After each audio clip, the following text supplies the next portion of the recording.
like how he talks and like the stories he tells, and and he's off the cuff. He's not all serious about everything. Everything's not a big deal to him.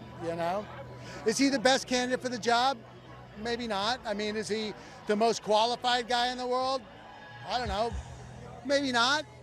But does he have a great attitude? Yes. Midterm season is officially and thankfully over, with Raphael Warnock defeating Herschel Walker in the Georgia Senate runoff, which means Trump's endorsements in the Senate races in Georgia are now 0 for 3.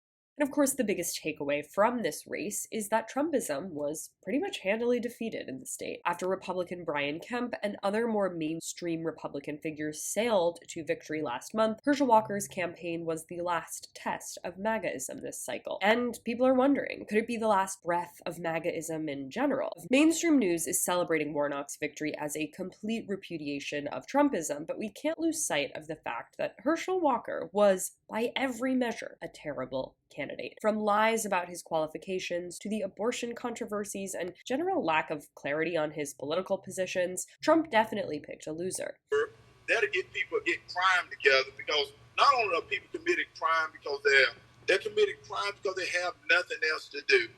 We need to get people back to work and get the government regulations out of this country. And that's one of the things I want to do.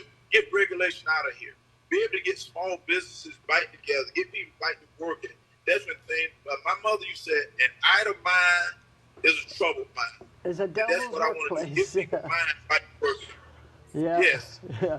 Tamara. Walker's son, Christian Walker, made waves a few months back, publicly distancing himself from his father and his campaign. And Christian is back online tweeting his grateful reaction to his father's loss. And just to be clear, Christian is a right-wing influencer, definitely not a liberal by any means. He wrote, "Don't beat women, hold guns to people's heads, fund abortions, then pretend you're pro-life, stalk cheerleaders, leave your multiple minor children alone to chase more fame, lie, lie, lie, say stupid crap, and make a fool of your family, and then maybe you can win a Senate seat." People like this, people like the younger Walker, is the future of the GOP. Still angry, abrasive, and anti-woke, but willing to draw the line somewhere. And this is super important to keep in mind as we move forward into 2024, when Democrats have a crazy hard Senate map to defend. John Jackson, chair of the Democratic Party in Georgia's DeKalb County, told reporters that, quote, "I really hope that Georgia Democrats understand we can't depend on the opponent being a Donald Trump or a Herschel Walker, or on anti-Trump sentiment saving us every time." But aside from all the doom and gloom, this victory is a huge win, not just for Warnock and good candidates, but for Democratic hold of the Senate. Because now they have a real majority, not just a tie-breaking vote from Vice President Kamala Harris. This means that we don't need Joe Manchin on every single vote, which we all learned after this year is a huge, huge deal. For now, Democrats can definitely celebrate a job very well done in this year's midterms. Thanks so much for watching. You can follow me on all platforms at Caro Johnson 917.